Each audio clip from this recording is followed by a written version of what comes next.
Will the third secret of Fatima will be fulfilled in 2024? The prophecies of Fatima are one of the most debated and intriguing mysteries of contemporary history.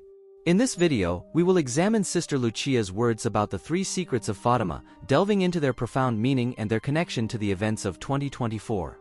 The story of the secrets of Fatima begins on July 13, 1917, during the third apparition of the Blessed Virgin to Lucia dos Santos and her cousins Francisco and Jacinta Marto.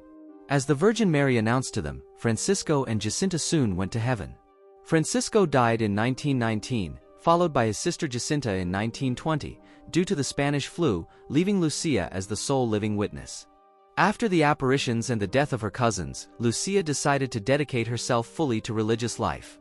In 1921, she definitively left Fatima and moved to Porto, where she studied at the Catholic school of Villar run by the Sisters of St. Dorothy. She took her religious habit in October 1925 at the age of 18, at the convent of Tulle in Spain. It was only in December 1927 that Lucia received another vision in which the Virgin Mary gave her permission to reveal the first two parts of the secret. Lucia then revealed them to her superiors, but the Church kept the revelation secret until 1942. Here is an excerpt from the first and second parts of the secret as written by Sister Lucia in the third memoir of August 31, 1941, addressed to the Bishop of Leiria Fatima. Well, the secret is made up of three distinct parts, two of which I am now going to reveal. The first part is the vision of hell. Our Lady showed us a great sea of fire which seemed to be under the earth. Plunged in this fire were demons and souls in human form, like transparent burning embers, all blackened or burnished bronze, floating about in the conflagration, now raised into the air by the flames that issued from within themselves together with great clouds of smoke, now falling back on every side like sparks in a huge fire, without weight or equilibrium, and amid shrieks and groans of pain and despair, which horrified us and made us tremble with fear. The demons could be distinguished by their terrifying and repulsive likeness to frightful and unknown animals, all black and transparent. This vision lasted but an instant. How can we ever be grateful enough to our kind Heavenly Mother, who had already prepared us by promising, in the first apparition, to take us to heaven? Otherwise, I think we would have died of fear and terror. We then looked up at Our Lady, who said to us so kindly and so sadly, "You have seen hell where the souls of poor sinners go. To save them, God wishes to establish in the world devotion to my Immaculate Heart. If what I say to you is done, many souls will be saved and there will be peace." In the first part of the Fatima secret, the Virgin reveals the punishment reserved for sinners and offers a message of hope for the salvation of suffering souls. Lucia has described on many occasions how certain revelations were not possible for her to divulge, specifically referring to the knowledge transmitted through rays of light emanating from the hands of the Virgin and penetrating their chests. However, some of these revelations implicitly emerge between the lines of her memoirs. During the first apparition, Lucia asked the Virgin if her acquaintance, Amelia, was in heaven, receiving the indication that she was in purgatory until the end of time. Additionally, she shared how deeply disturbed Jacinta was by the vision of hell and eternity, reporting the following conversation. Jacinta remained sitting on her rock, looking very thoughtful, and asked, "That lady also said that many souls go to hell. What is hell then?" "It's like a big deep pit of wild beasts, with an enormous fire in it. That's how my mother used to explain it to me, and that's where people go who commit sins and don't confess them. They stay there and burn forever." "And they never get out of there again?" "No. Not even after many, many years?" No. Hell never ends." "And heaven never ends either?" "Whoever goes to heaven never leaves it again." "And whoever goes to hell never leaves it either?" "They're eternal, don't you see? They never end." That was how, for the first time, we made a meditation on hell and eternity. What made the biggest impression on Jacinta was the idea of eternity. Even in the middle of a game, she would stop and ask, "But listen. Doesn't hell end after many, many years, then?" Or again, "Those people burning in hell, don't they ever die? And don't they turn into ashes? And if people pray very much for sinners, won't our Lord get them out of there? And if they make sacrifices as well? Poor sinners. We have to pray and make many sacrifices for them." And in the fourth memoir, she recounts this conversation with Francisco. "One day, I was asked if Our Lady had told us to pray for sinners, and I said she had not. At the first opportunity, while the people were questioning Jacinta, he called me aside and said, "You lied just now. How could you say that Our Lady didn't tell us to pray for sinners? Didn't she ask us to pray for sinners, then?" "For sinners, no. She told us to pray for peace, for the war to end. But for sinners, she told us to make sacrifices." Unfortunately, Francisco could only see the Virgin but couldn't hear her words, which were later recounted to him by Lucia and Jacinta. Returning to the topic of hell, the Virgin did not tell them which sins lead to hell. However, she communicated that both hell and paradise are eternal. That souls can only be saved by offering sacrifices in the name of the Immaculate Heart of Jesus and Mary. And she taught them a prayer to add at the end of the rosary to save the souls of sinners. But now let's read the second part of the Fatima mystery. The war is going to end, but if people do not cease offending God, a worse one will break out during the pontificate of Pius XI. When you see a night illumined by an unknown light, know that this is the great sign given you by God that He is about to punish the world for its crimes, by means of war, famine, and persecutions of the Church and of the Holy Father. To prevent this, I shall come to ask for the consecration of Russia to my Immaculate Heart and the communion of reparation on the first Saturdays. If my requests are heeded, Russia will be converted, and there will be peace. If not, she will spread her errors throughout the world, causing wars and persecutions of the Church. The good will be martyred, the Holy Father will have much to suffer, various nations will be annihilated. In the end, my Immaculate Heart will triumph. The Holy Father will consecrate Russia to me, and she shall be converted, and a period of peace will be granted to the world. In Portugal, the dogma of the faith will always be preserved, etc. In this second part of the secret, the Virgin announces the end of the First World War, which was still ongoing in 1917. It is important to note that the Virgin had asked the 3 shepherd children to pray the rosary every day to end the war. Furthermore, the Virgin foretells the arrival of an even more devastating war during the pontificate of Pius XI. Lucia said that the Virgin mentioned this name, but at that time they did not know if it referred to a pope or a king. The Virgin also mentions a night illuminated by an unknown light, as a sign of the beginning of divine punishment through war. According to Lucia, this sign was the aurora borealis that occurred between January 25 and 26, 1938. This great aurora was seen by almost the whole world. To prevent the war, the Virgin said that she would come to ask for the consecration of Russia to her Immaculate Heart and for reparative communion on the first Saturdays. And so it happened. On December 10, 1925, the Virgin and the child Jesus appeared to Lucia while she was in her room at the convent. The child Jesus was next to the Virgin, held by a luminous cloud. The Blessed Virgin placed a hand on Lucia's shoulder and at the same time showed her a heart surrounded by thorns that she held in her other hand. The child Jesus spoke first and said to Lucia, "Have compassion on the heart of your most holy mother, covered with thorns, with which ungrateful men pierce it at every moment, and there is no one to make an act of reparation to remove them." Afterwards, the Blessed Virgin said to her, "Look, my daughter, at my heart surrounded with thorns with which ungrateful men pierce me every moment by their blasphemies and ingratitude. You at least try to console me and say that I promise to assist at the hour of death, with the graces necessary for salvation, all those who, on the first Saturday of 5 consecutive months, shall confess, receive Holy Communion, recite 5 decades of the Rosary, and keep me company for 15 minutes while meditating on the 15 mysteries of the Rosary, with the intention of making reparation to me." Lucia reported the apparition to her confessor and Mother Superior, but they didn't feel capable of spreading such devotion. 2 months later, on February 15, 1926, the child Jesus appeared again to Lucia, asking her if she had done everything possible to spread devotion to the Immaculate Heart of his mother. Lucia replied with what her confessor had told her, namely, all the difficulties inherent in such a thing, and that even the Mother Superior, although desiring to spread this devotion, could not do anything alone. "It is true that your superior alone can do nothing, but with my grace, she can do all," said our Lord. Meanwhile, she did everything she could to spread this devotion. She had not yet received permission to reveal everything the Virgin had told her in the Cova de Iria. However, she was allowed to reveal the need for reparation and to practice the devotion of the first Saturdays. The Virgin gave Lucia permission to reveal the difficult first parts of the secret only in 1927.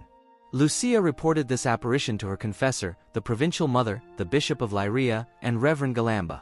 2 years later, in 1929, the Virgin appeared again to Lucia and explained that this consecration should be performed by the Pope in communion with all the bishops of the world. Lucia made this request known to her confessors and put it in writing. This letter was read by both the local bishop and the Holy Father. However, 2 years passed without anything happening. In the summer of 1931, Sister Lucia reported a message from God. Make it known to my ministers, given that they follow the example of the King of France by delaying the execution of my request, that they will follow him into misfortune. It will never be too late to have recourse to Jesus and Mary. The French kings had not obeyed for 100 years the order given by Jesus in 1689 to consecrate France to the Sacred Heart. As a result of this disobedience, the King of France and his ministers were killed by the French revolutionaries during the Reign of Terror they instilled between 1789 and 1794. The years passed, and the Pope pleaded for peace. But in March 1938, Germany invaded Austria and prepared to unleash World War II, which would erupt in September 1939, 6 months after the death of Pius XI. Lucia confirmed, on more than one occasion, expressly, the name of Pope Pius XI. When objected that the start of World War II would have been during the pontificate of Pius XII, she responded that the occupation of Austria in 1938 was the true beginning of the war. In 1940, Lucia wrote a letter directly to Pope Pius XII and asked for the consecration of the world to the Immaculate Heart of Mary with a special mention of Russia, because that's what her superiors had asked of her. The Pope meditated and prayed extensively about this request. In 1942, the clergy and faithful of Portugal celebrated the 25th anniversary of the Fatima apparitions. On the last day of October that year, the bishops gathered in Lisbon Cathedral to join the Holy Father. On that day, the Pope consecrated the Church and the world to the Immaculate Heart of Mary, indirectly referring to the Russian people but not the nation itself. 6 weeks later, during the Feast of the Immaculate Conception and before 40,000 people, the Holy Father repeated this consecration at St. Peter's Basilica. This consecration was a decisive event for world history and would have led to an early end of World War II. However, it was not the consecration requested by the Virgin and therefore did not lead to the conversion of Russia or the lasting period of peace that the Blessed Virgin had promised. In the spring of 1943, our Lord appeared to Lucia to express the joy his heart felt for this consecration. Lucia spoke of this in a letter sent to the Bishop of Gurza, her spiritual director. In it, we can begin to understand how important a consecration can be for the fate of all humanity. World War II, which was at risk of continuing for much longer with incalculable destruction and massacres, would soon end. It would end precisely on the Virgin's feast day. Lucia wrote, Your Excellency, the good Lord has deigned to let me know his pleasure for the act performed by the Holy Father and the bishops, though incomplete, according to his desires. In return, he promises to soon cease the war, but the conversion of Russia is postponed. If the Lord's bishops of Spain were to heed the desires of our Lord and carry out a true reform of the people, the clergy, and the religious orders, well, but if they do not heed his desires, Russia will once again be the scourge with which God will punish them. On March 25, 1984, John Paul II performed a new act of entrustment in which he consecrated the world again, but not Russia, to the Immaculate Heart of Mary. Therefore, the Virgin's request was never carried out as she asked, and Russia will once again be the scourge with which God will punish us. Looking at the current situation between Russia and Ukraine, it is undeniable that there is a conflict that has the potential to have significant consequences not only for the two nations involved but for the entire region and beyond. The tensions between the two countries have deep roots, dating back to the dissolution of the Soviet Union and have intensified in recent years, especially with Russia's annexation of Crimea in 2014 and the conflict in the Donbass region. In this context, the perspective of the Fatima prophecy can take on different interpretations. Some may see the conflict as a manifestation of the errors of Russia as predicted in the prophecy. But now let's turn to the third part of the secret that was written by Lucia by order of the Bishop of Leiria on January 3, 1944, and delivered in a sealed envelope, which reads, By express command of Our Lady, this envelope may be opened in 1960. The text of the Third Secret of Fatima, not revealed by Pope John XI or his immediate successors, was only disclosed in 2000 by the will of Pope John Paul II. Here are the words of Sister Lucia. After the two parts which I have already explained, at the left of Our Lady and a little above, we saw an angel with a flaming sword in his left hand. Flashing, it gave out flames that looked as though they would set the world on fire, but they died out in contact with the splendor that Our Lady radiated towards him from her right hand. Pointing to the earth with his right hand, the angel cried out in a loud voice, "Penance, penance, penance." And we saw in an immense light that is God. Something similar to how people appear in a mirror when they pass in front of it. A bishop dressed in white. We had the impression that it was the Holy Father. Other bishops, priests, men, and women religious going up a steep mountain, at the top of which there was a big cross of rough-hewn trunks as of a cork tree with the bark. Before reaching there, the Holy Father passed through a big city, half in ruins and half trembling with halting step, afflicted with pain and sorrow. He prayed for the souls of the corpses he met on his way. Having reached the top of the mountain, on his knees at the foot of the big cross, he was killed by a group of soldiers who fired bullets and arrows at him, and in the same way there died one after another the other bishops, priests, men, and women religious, and various lay people of different ranks and positions. Beneath the two arms of the cross there were two angels, each with a crystal aspersorium in his hand, in which they gathered up the blood of the martyrs and with it sprinkled the souls that were making their way to God. According to the Church's interpretation, this third part of the secret was fulfilled on May 13, 1981, the anniversary of the Fatima apparitions. On this date, there was the attempted assassination of John Paul II carried out by a professional Turkish assassin, who shot him twice with a pistol, seriously wounding him. And what if this were just a warning? As we mentioned earlier, the Lord told Lucia, "Make it known to my ministers, given that they follow the example of the King of France, in delaying the execution of my request, that they will follow him into misfortune. It will never be too late to have recourse to Jesus and Mary." The ministers of God continue to postpone what has been expressly required by God and the Virgin, the consecration of Russia to the Immaculate Heart of Mary in communion with all the bishops of the world. Let us also remember that this is a single secret, so the three parts are intertwined. If Russia does not convert, it will continue to spread its horrors in the world, and the Holy Father will suffer greatly, with several nations being destroyed. During World War II, cities were destroyed, not nations. In a hypothetical Third World War and with current technologies, nations could be destroyed. The third part of the message seems to depict the Pope's visit to a great city partly destroyed by war, which ends with the assassination of the Pope, the accompanying bishops, and several other religious figures. If the Church had listened to the Virgin's request, there would have been no Second World War, and we would be living in a period of peace.